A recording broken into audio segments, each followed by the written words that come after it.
राम राम मंडळी. खऱ्या अर्थाने यश आणि अपयश म्हणजे एकाच नाण्याच्या दोन बाजू.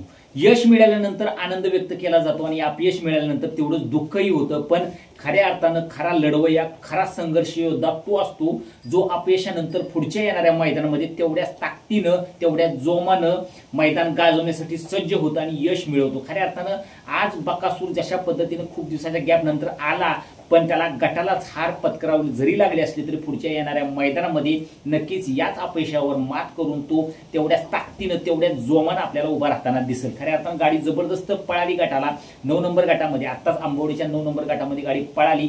गाडीला स्पीड सुरुवातीला जरासं कमी होतं, मधल्यात जरासा ताव पकडला तर गाडी पुढे आली ती. पण देव आणि सुंदर ह्या जोडीनं खऱ्या अर्थानं आज कमाल केली आणि त्यांनी आजच्या दुसरा बैल आंबवड्याचं जे मैदान आहे त्या मैदानामध्ये बकासूराने त्या जोडीला जो बैल होता त्याला म्हणजे मात दिली असं म्हणत राहू ठरणार नाही.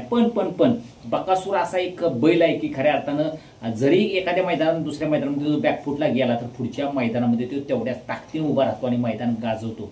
तुम्हाला माहित असेल, आठवत असेल तर बॉलिवूडमध्ये अमिताभ बच्चन शहनशाह आहे आणि त्या शहनशाहचा एक डायलॉग आहे की जहां हम खडे होते हे लाईन वही से सुरू होतीये.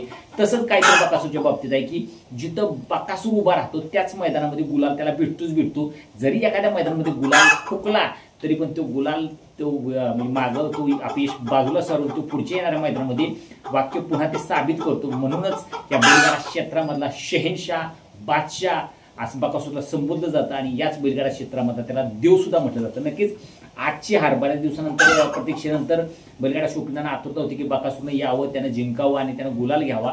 पण ते आज शक्य जरी झालं नसलं तरी पण बैलगाडा शौकीन, बैलगाडा प्रेमी जे असतील, बकासूर प्रेमी असतील, त्यांना दुःख जरी झालं असले तर ते तेवढ्याच ताकदीनं बकासूरच्या सोबत उभं असतात असं वारंवार आपल्याला दिसतं. म्हणजे स्वतः मी एक बकासूर प्रेमी आहे, मलाही असं वाटतं की आजची हार जरी जिवारी लागली असली नाही तरी पण येणाऱ्या मैदानासाठी तो तेवढ्याच ताकदीने असं म्हटलं जातं की शेर जब एक कदम पीछे आता है तो उसकी झडप होती है और तेज होती है.